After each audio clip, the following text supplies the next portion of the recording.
பொங்கல் பொங்கி வழியிற மாதிரி எல்லார் வீட்லயும் வந்து சந்தோஷம் பொங்கி வழியிட்டும் எல்லோருக்கும் பொங்கல் நல்வாழ்த்துக்கள் வந்து சொல்லிக்கிறேங்க. ஸோ சின்ன வயசுல இருந்து தைப்பொங்கல் வந்தாவே 2 விஷயம் எப்பவுமே மாறது இல்லைங்க. இந்த வாசல்ல போடுற சுண்ணாம்பு கோலமும் முறுக்கு சுடுற விஷயமும். எல்லார் வீட்லயும் கலர் கலர் கோலப்பொடியில தான் வாசல்ல கோலம் போடுவாங்க. ஆனா எங்க வீட்டுல சுண்ணாம்புல போடும், அப்பதான் ரொம்ப நாளைக்கு அழியாம இருக்குன்னு ஆரம்பிப்பாங்க.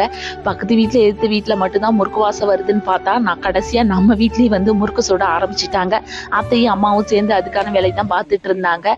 முறுக்க மாவாட்டிட்டு வா, எண்ணெய் வாங்கிட்டு வா, அதை வாங்கிட்டு வா, இதை வாங்கிட்டு வான்னு இன்னைக்கு ஒரு 4 நட நம்மளே கடைக்கு அலைய வச்சுட்டாங்க. ஸோ இதெல்லாம் முடிச்சுட்டு சோபான்னு உட்காரும் போது பாப்பா நான் தான் முறுக்கு சுடுவேன் அப்படின்ட்டு முறுக்கு பொடி தூக்கிட்டு விளையாட ஆரம்பிச்சிட்டா. ஒரு வழியா அவளையே சமாதானப்படுத்தி சரி வா நம்ம போய் காப்பு கட்டுற வேலையை பார்க்கலாம் அப்படின்ட்டு கட 2 பேர் வந்துங்க காப்பு கட்டு தலையெல்லாம் பிரிச்சு ஃபர்ஸ்ட் வந்து தோட்டத்தில் இருக்கிற கருப்பு சாமிக்கு காப்பு கட்டி முடிச்சு மற்ற எல்லாத்துக்கு பக்கமும் காப்பு கட்டி முடிச்சாச்சுங்க. ஸோ எங்களுக்கு இந்த டே எப்படிதாங்க இன்னைக்கு சூப்பரா போச்சுங்க.